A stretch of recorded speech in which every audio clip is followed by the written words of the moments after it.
Labor member for Bass, Ms Finlay. Thank you, Deputy Speaker. I rise this morning to speak on this matter of public importance about global shocks at the moment in the economy. It's known well, and impacts are being felt right across nations across the world from the changes and challenges that are occurring. But our incredible state here in Tasmania, buoyed by great businesses and great industry, is not shielded or sheltered from that. And there will be impacts in Tasmania, and it's imperative that this place, that us as opposition and the government work to ensure that Tasmania is best prepared for the shocks that will arrive. Often in Tasmania, there is a lag of impacts, and unfortunately when they arrive, they come hard and they actually tail out long. So it's essential that this government do all it can to support both industry, businesses, families and individuals in this state from that shock when it arrives. I acknowledge that the Premier just recently did act swiftly in response to the trade tensions coming out of the states, particularly where it impacted our primary industries, and I look forward to hearing the outcomes for the roundtables.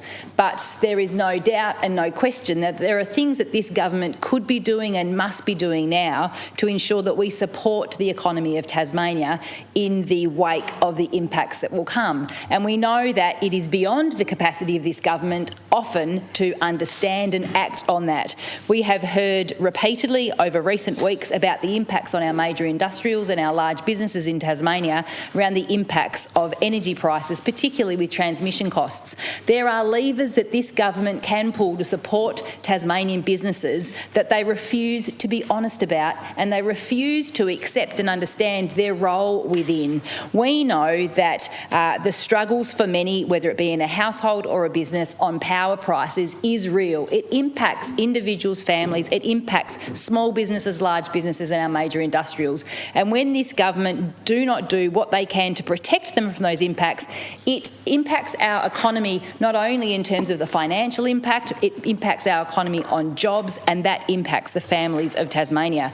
Where you have a minister, particularly the Energy Minister, that doesn't seem to still now, after repeated questions in his portfolio area, actually in his electorate about major industrials that are being impacted by massive increases in transmission prices, and still continues to maintain that the impacts and the increases that we know are real are not real, you cannot expect Tasmanian businesses to trust this government. We have on record the Tasmanian Chamber of Commerce and Industry saying that it is going to be difficult for Tasmanian businesses and Tasmanians to continue to trust this government. We've just had the Treasurer on his feet talking about assuring the Tasmanian people, trusting this government, being proud of the position that this government is in. This government single-handedly have taken Tasmania into the worst debt and the worst deficits that we have seen.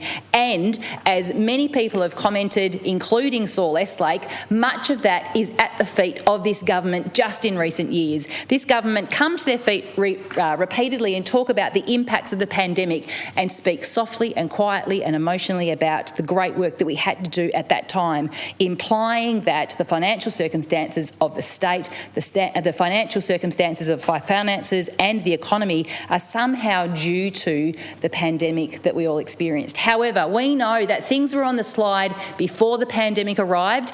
There was the position that people in Tasmania supported around the pandemic, but since then, in the 3 years to date, under the leadership of this Premier, it is just getting worse. And not only are the finances in a poor position, not only are ministers in poor positions where they're not being honest with our community, but we know that projects are in poor position. How can we trust this government to prepare us from these global shocks when they can't even do the basics, like you're going to build a ship, you're going to need a berth for it, but you can't provide that. You want to back in renewable energy projects in Tasmania, but even as recently as this morning, the minister's on his feet saying, Marinus is great, it's going to bring in and unlock millions and billions of dollars worth of investment in Tasmania, but we're not really sure whether we back it. We're actually not sure if it's right for Tasmania. How can it be after 11 years in government that this government can't back in the things that will secure the economy for Tasmania? The billions of dollars waiting to be invested are frustrated by the inactivity of this government, the inability of this government to get things done, to focus on the priorities and to look after Tasmanians.